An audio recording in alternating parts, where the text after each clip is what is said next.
Selamat pagi, selamat siang, selamat sore, dan selamat malam dimanapun dan kapanpun Bapak Agung Purnomo selaku Bapak dosen untuk mata kuliah bisnis plan saya dan teman-teman saya menyaksikan video saya pada hari ini. Sebelum masuk ke dalam inti dari video, maka saya akan memperkenalkan diri nih supaya teman-teman juga makin sayang sama saya. Jadi perkenalkan, nama saya Christine Natasha dari Prodi Entrepreneurship Business Creation. Dan di video kali ini saya akan mempresentasikan, menjelaskan dan menceritakan mengenai isi dari esai akademik yang telah saya buat yang judulnya Integrating Sustainability Human Research into Business Plan to Create a Sustainable Business Future. Dan di sini saya akan menjelaskan beberapa hal, mulai dari alasan kenapa saya mengangkat topik ini untuk dijadikan esai akademik, lalu hubungan dari sustainability human research dalam business plan, dan lalu bagaimana kita dapat mengembangkan sustainability human research dalam sebuah bisnis atau perusahaan. Jadi tanpa berlama-lama lagi, langsung cus aja deh. Jadi pertama-tama saya akan menjelaskan alasan atau latar belakang kenapa saya memilih Sustainability Human Research untuk menjadi topik dari esai akademik bisnis plan saya. Namun saya mendisklaimer juga untuk penyampaian dalam video ini akan saya sampaikan secara semi formal supaya teman-teman atau audiens ini bisa memahami apa yang saya sampaikan. Dan selain itu mungkin dari esai akademik saya dan apa yang saya sampaikan sekarang mungkin akan lebih berbeda, karena di esai akademik saya lebih fokus pada teorinya, dan untuk yang saya sampaikan di video ini akan lebih saya arahkan ke implementasi real yang pernah saya lihat atau saya alami sebelumnya. Faktanya saat ini perusahaan atau bisnis tetap membutuhkan yang namanya sumber daya manusia, dan sumber daya manusia ini masih menjadi komponen yang paling penting untuk mencapai tujuan perusahaan. Meskipun saat ini kita sudah bisa menggunakan teknologi untuk berbagai macam keperluan yang bahkan saat ini manusia itu lakukan, seperti mendesain, lalu menjadi saluran pemasaran, saluran distribusi dan lain sebagainya, tapi kita tidak bisa bergantung sepenuhnya pada yang namanya teknologi. Manusia itu masih menjadi komponen yang paling penting untuk menjalankan sebuah perusahaan atau sebuah bisnis. Nah, faktanya ketika saya bekerja sebagai part-timer di Istana Boneka hingga saat ini, saya juga melihat bahwa mereka juga mempraktikkan namanya pengelolaan SDM di era bisnis modern saat ini. Nah, apa yang mereka lakukan? Banyak hal yang mereka lakukan. Yang pertama, mereka melakukan yang namanya pelatihan untuk mentraining SPG Istana Boneka, sehingga mereka yang sudah berhasil menjadi SPG Istana Boneka adalah orang-orang yang sudah terpilih dan sudah dilatih selama sekian berapa bulan. Nah, selanjutnya mereka juga melakukan seperti rolling dan controlling terhadap SPG yang ada di offline store Istana Boneka, sehingga ketika kinerja mereka menurun, mereka juga akan melakukan yang namanya strategi rolling. Jadi mungkin si SPG A bisa dipairkan dengan SPG B dengan yang kinerja yang berbeda. Saya mengira bahwa SPG dulu hanya memiliki job desk, mungkin menjaga lalu menjual. Namun setelah melihat lebih jauh, ternyata kemampuan SPG pun juga memiliki pengaruh terhadap menghasilkan keuntungan perusahaan. Jadi bisa dikatakan bahwa pengelolaan sumber daya manusia ini juga sangat penting bagi kemajuan perusahaan. Nah, tidak hanya kita ini membuat karyawan kita puas, tapi kita juga perlu meningkatkan produktivitas dari karyawan itu secara keseluruhan. Nah, tapi kita juga nggak bisa nge-push terus kan. Dari bisnis atau perusahaan kita juga perlu memberikan mereka kepuasan supaya mereka bisa bekerja dengan lebih baik lagi. Nah, di Istana Boneka itu mereka juga diberikan berbagai macam fasilitas seperti tunjangan BPJS, lalu mereka juga diberikan mungkin jam yang lebih fleksibel. Jadi misalkan SPG A dia ada keperluan di hari apa, mungkin dia bisa mendiskusikan dengan SPGB untuk menggantikan jam kerjanya, sehingga terciptalah work-life balance dari para pekerja Istana Boneka. Menurut saya itu adalah salah satu praktik real dari pengelolaan sumber daya manusia di era bisnis yang modern saat ini.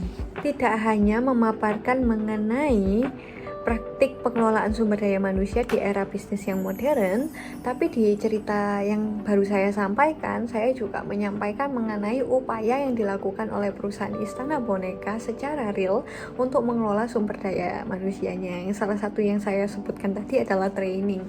Dan di era saat ini, kita bisa melakukan hal itu untuk mengembangkan sumber daya manusia kita untuk mencapai keuntungan atau mencapai tujuan perusahaan yang lebih baik lagi. Nah, selain melakukan inovasi, kita juga bisa menggunakan teknologi untuk mengembangkan sumber daya manusia kita. Misalkan dengan penggunaan Human Research Management System. Nah, setelah saya menjelaskan mengenai pengelolaan sumber daya manusia yang dilakukan oleh Istana Boneka, saya juga menjelaskan mengenai upaya yang mereka lakukan untuk mengembangkan atau mengelola sumber daya manusia mereka supaya menjadi perusahaan yang lebih baik lagi. Ini salah satunya adalah melakukan training. Nah, di era saat ini melakukan training, memberikan workshop atau seminar itu menjadi inovasi untuk membuat sumber daya manusia mereka menjadi lebih maju dan lebih baik dari sebelumnya, dan hal itu juga bisa berdampak baik pada perusahaan. Dan tidak hanya itu, kita juga bisa menggunakan teknologi untuk melakukan pengembangan sumber daya manusia, misalkan untuk menciptakan KPI yang lebih fair, atau mungkin juga bisa untuk rekrutmen. Jadi rekrutmen yang didukung teknologi akan cenderung lebih fair. Nah, nggak ada tuh yang namanya nanti bantuan orang dalam lagi.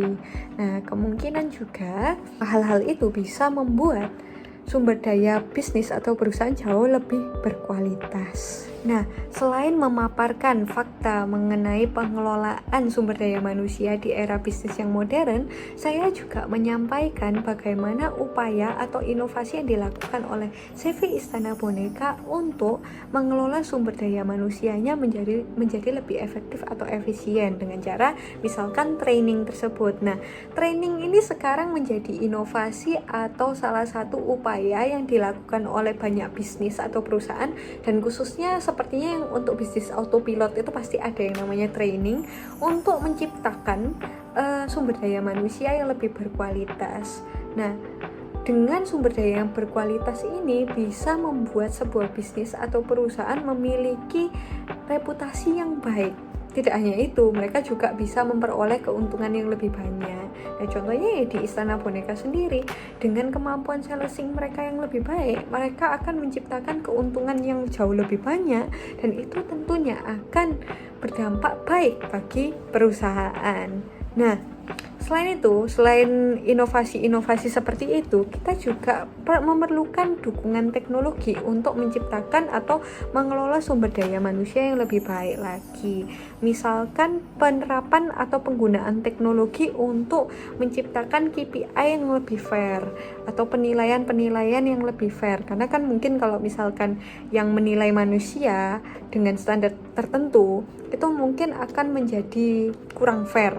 Namun dengan adanya dukungan teknologi, misalkan Human Research Management System untuk proses rekrutmen, lalu pembacaan CV secara ATS dan lain sebagainya, maka saya rasa proses rekrutmen itu juga akan menjadi lebih fair, dan hal itu bisa lebih diterima oleh masyarakat. Tidak hanya itu, hal itu akan berdampak baik karena sumber daya manusia yang telah terpilih atau telah lolos dari sistem-sistem tersebut adalah sumber daya yang tentunya berkualitas dan tentunya tidak akan merugikan perusahaan atau bisnis. Nah, apa kaitannya sustainability, human research atau pengelolaan sumber daya manusia dalam business plan? Nah, dalam business plan atau perancangan bisnis, kita ini merancang bisnis dari awal hingga memproyeksikan ke depannya itu akan bagaimana, dan tentunya di dalam perencanaan tersebut kita memerlukan bayangan atau gambaran mengenai apa yang akan kita lakukan terhadap sumber daya manusia yang kita miliki.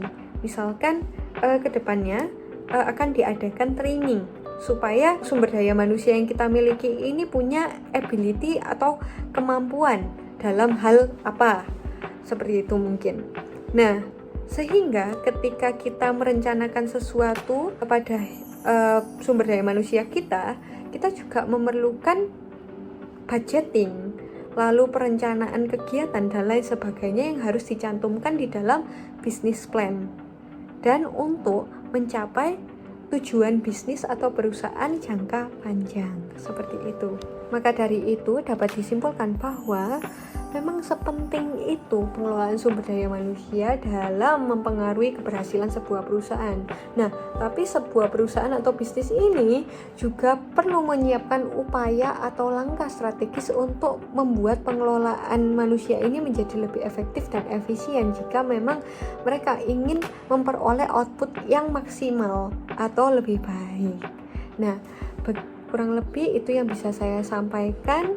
Atas perhatiannya, atas kesediaan waktunya menonton video saya ucapkan terima kasih dan sampai jumpa.